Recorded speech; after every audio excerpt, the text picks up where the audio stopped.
વૈજ્ઞાનિક સિદ્ધાંત સુધી લઈ જવા માટે આનો ઉપયોગ કરીએ છીએ. કાપી છે અને એક આમ કાપી છે. આવી રીતે આવું જીભી જેવો ભાગ કાપીને તમને આપ્યો છે ને?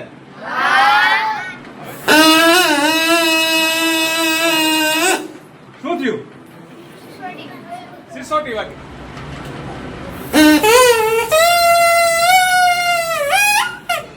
શું થયું? અવાજમાં ફેર પડ્યો? હવે મને સમજાવો કે આ શું કામ વાગે છે? જે વાગે છે ને પાછળનો સિદ્ધાંત છે વાઇબ્રેશન, ધ્રુજારી. ધ્રુજારીનો સિદ્ધાંત છે એટલે વાગે છે. સમજાણો? સંભળાય છે ને વાઇબ્રેશન છે. પક્ષીઓ બોલે, પ્રાણીઓ બોલે.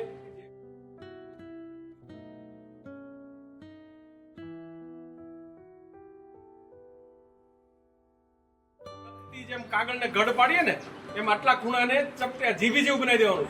જો આમ નખથી એમ કરી નાખો. થઈ ગયું બધાને? હવે તમારે કેવું બગાડવાની? અડધો સમજો. આ છે ને અડધી મોઢામાં દાખલ કરી દેવાનું. આને પકડી રાખવાની ટાઈટ.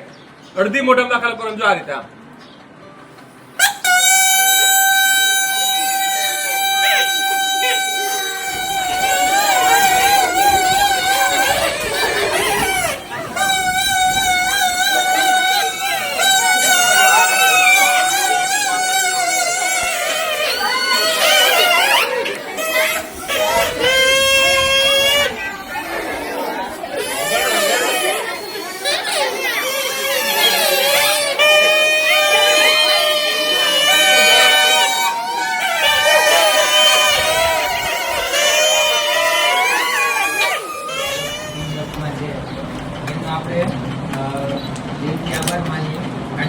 સરસ મજાની પ્રવૃત્તિ છે. વિજ્ઞાનની પ્રવૃત્તિ રમતા રમતા તમને શીખવાડીએ તો એક ખૂબ જ સરસ પ્રવૃત્તિ આપણે મળ્યો.